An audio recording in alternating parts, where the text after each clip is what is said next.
Take it there? Who gon' take it there? Who gon' take it there? Who gon' take it there? Electricity, electricity, electricity, electricity. You know what's in the air. You know what's in the air. You know what's in the air.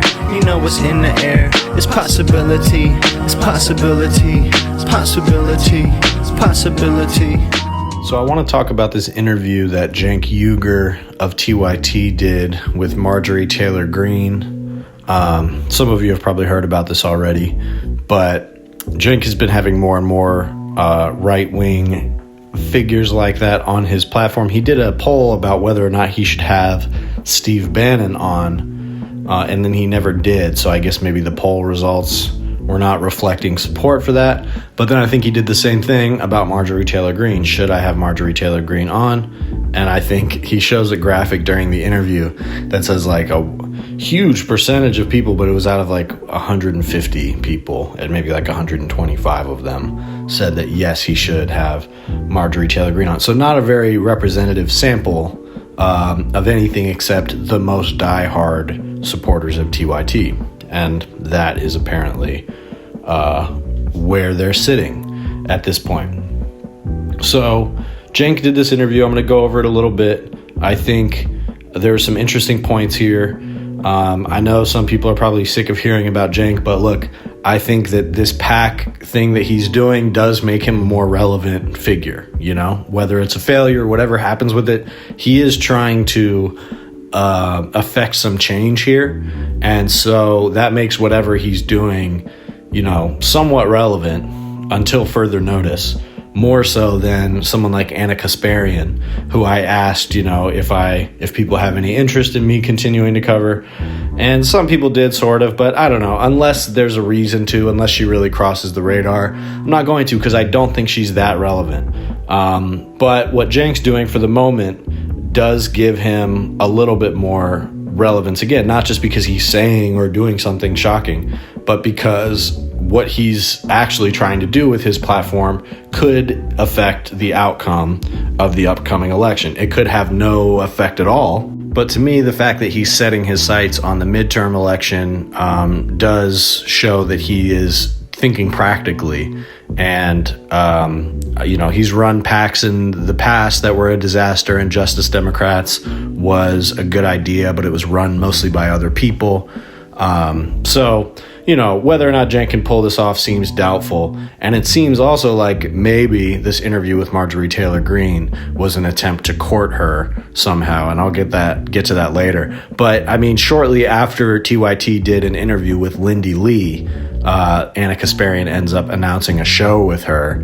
And so, you know, I wasn't expecting that twist, that they were going to end up working with Lindy Lee like that. But that does indicate that having somebody on the show could also, you know, be an early sign that they're trying to create some kind of relationship there. So let's watch a couple clips of this, and then we'll get into it. He said anti-war. You're very clear about that. You're super clear about that. I'm clear about it. But all of a sudden, we're having a conversation about how we might go to war.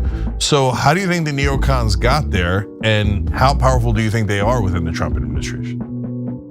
Well, I would say they're powerful on both sides of the aisle, to be honest with you.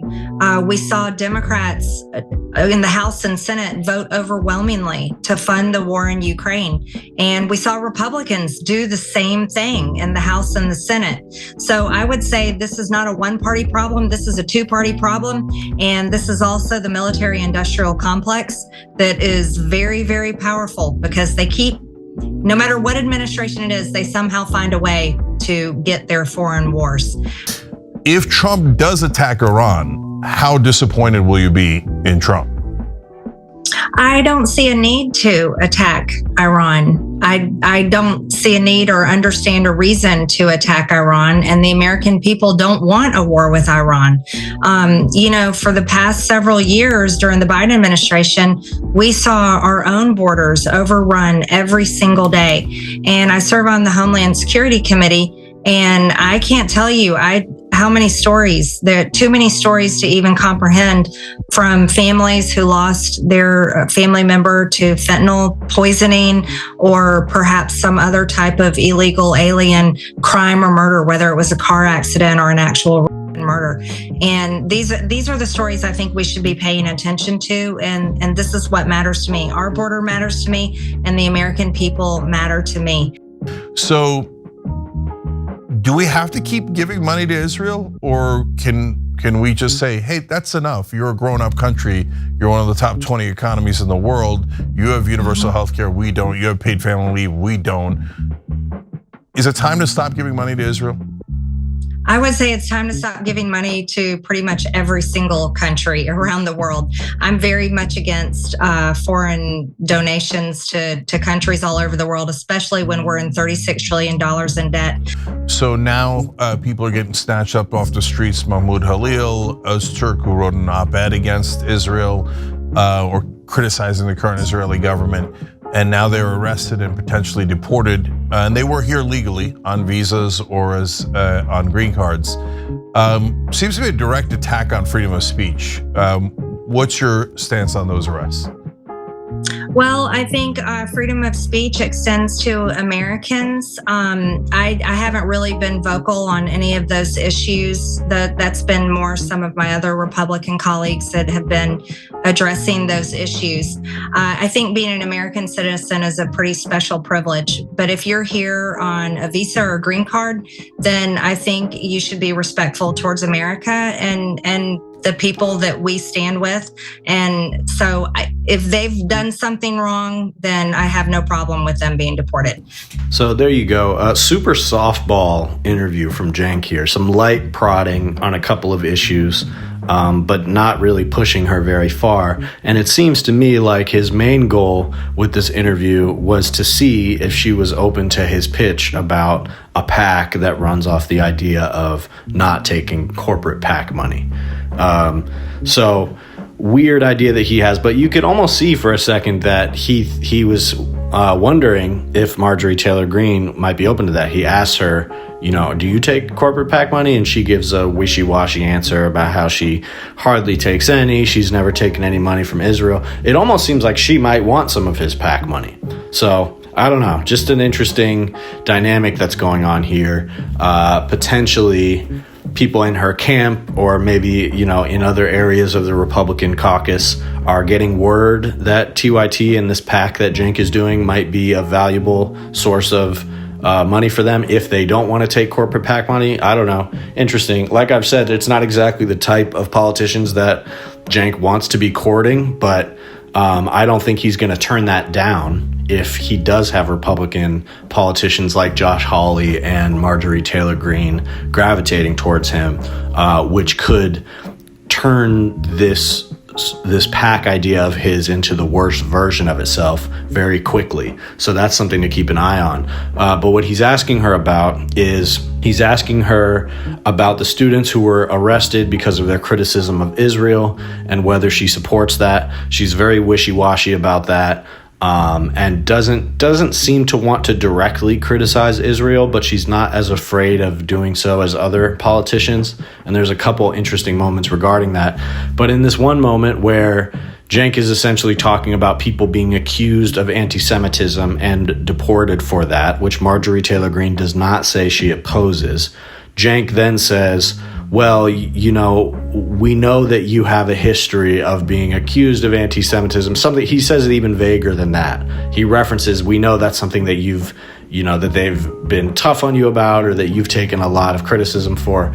And he says that and moves on. But then later she comes back and says, well, just so you know, that wasn't me. I never said that. And Cenk doesn't seem to be prepared for her to have said that. So he says, you're saying that wasn't your Facebook account? And she says, of course it is, but I never said that.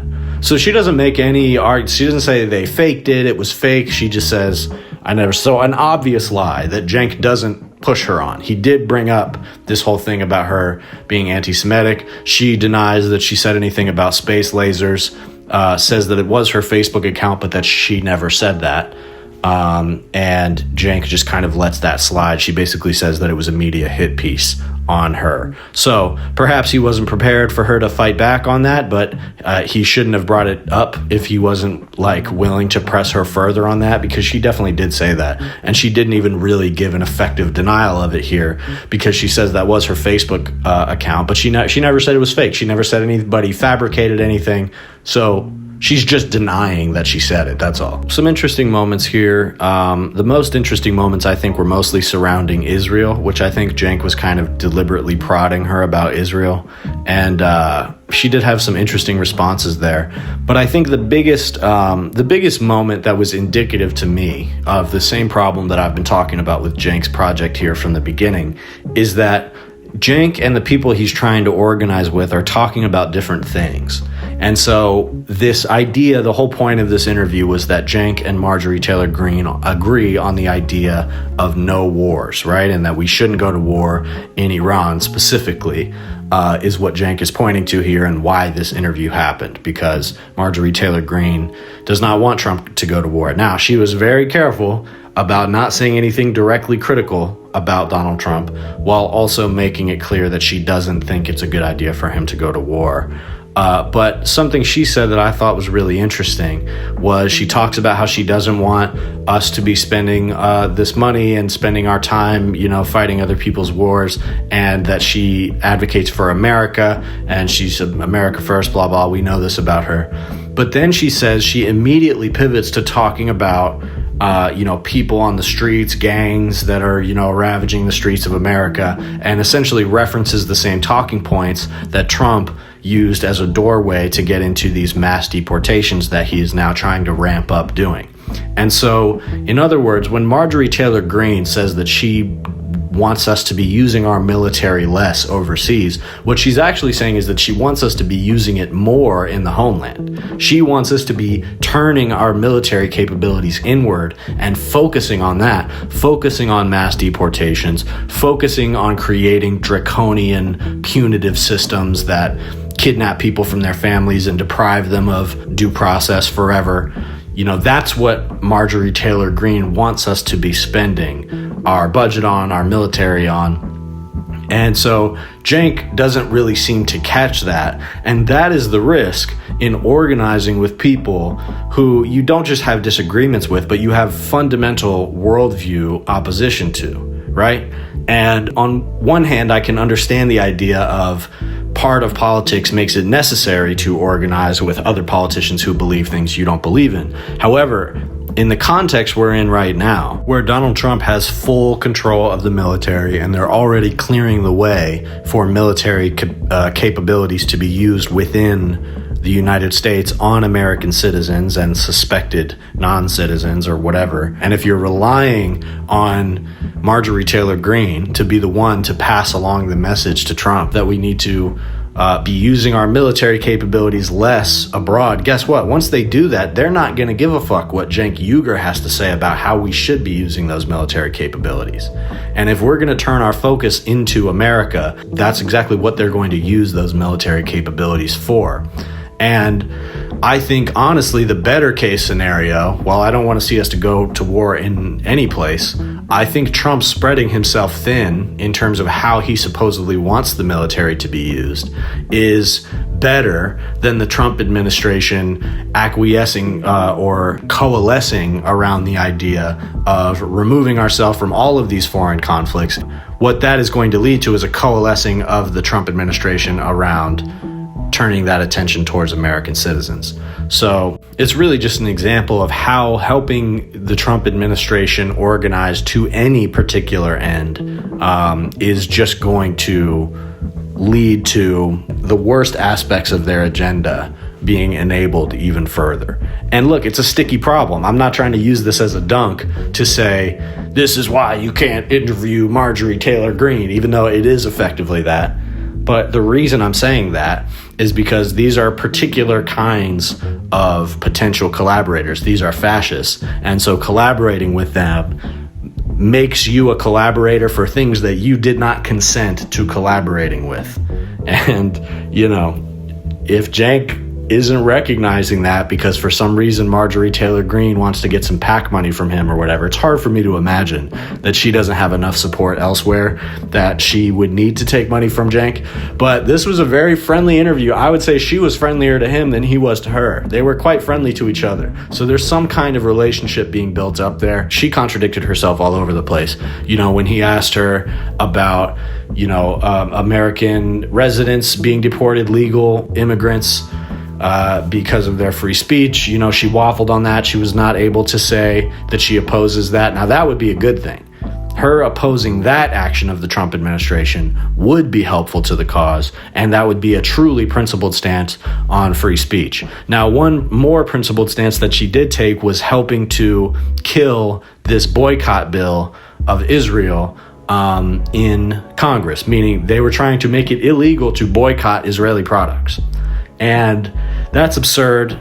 And, you know, it is definitely a good thing that Marjorie Taylor Greene or Republicans have a radical enough wing to do stuff like that, and that they actually have the balls to get it done. Now, the only other angle I could think of here is that maybe Republicans didn't want to pass that bill anyway because they knew it was too far, so they wanted to make it look like they were going to pass it to appease the Israel lobby, and they chose Marjorie Taylor Greene as the one who is the least attached to that lobby who could come out against it. So if I wanted to look at the whole thing as a setup, then that would be the only thing I can think of that makes sense. But otherwise, you know, Marjorie Taylor Greene is showing a lot more flexibility than anybody in the Democratic Party shows. And, you know, it's an example of the difference in dynamic there, because Democrats have passed some pretty ridiculous legislation when it comes to so-called defense of Israel. But I don't think that this bill in particular would have gotten as far if it was only a Democratic caucus, and even in the Republican caucus, it can't get through. So that's the kind of legislation that Israel is trying to push through at the moment. And, you know, on that particular issue, this makes Marjorie Taylor Greene better than John Fetterman. So I don't know exactly what that indicates. I still don't think Cenk should help her out at all. She brags all about her track record here. She has a terrible track record. She also comes off as quite unknowledgeable and uneducated in this debate, or in this interview. It wasn't a debate. So, you know, keep an eye on if Cenk continues to want to court politicians like this, because I think the temptation of that being what his project is going to be way too juicy for him to stay away from. And obviously, if he courts a bunch of Republicans on the basis that they're going to pass these populist bills, they're obviously just going to use him to get elected and then turn around and do none of it. Obviously, that's what Republicans do. And is Cenk really making the same mistake that Democrats have made for the last fucking however long? That this is what Republicans do. They promise they're going to work with you. They promise that they want the same things as you, and then they turn around and they kill it all. That's what's going to happen. If Cenk helps Republicans get elected with this PAC of his, which it seems like he's sniffing around at doing that, that's what's going to happen. They're going to use your money, they're going to get elected, and then they're going to turn around and they're going to thumb their nose at you, because guess what? Their constituents don't care about Cenk Uygur. If you like this video, please like and subscribe. And if you really want to support, consider becoming a member. That's the best way to support this channel. I'm posting all kinds of content there, like book reviews, movie reviews, music. If you like the beats that play in the back of these podcasts, all of that's posted there. Plus my EPs. I just dropped a new EP called Dead Internet Theory that's available on all streaming platforms, and that was available first for members only. So if you want access to that, become a member. And if there's other stuff that you'd like to see as members only content, let me know and we'll figure some things out.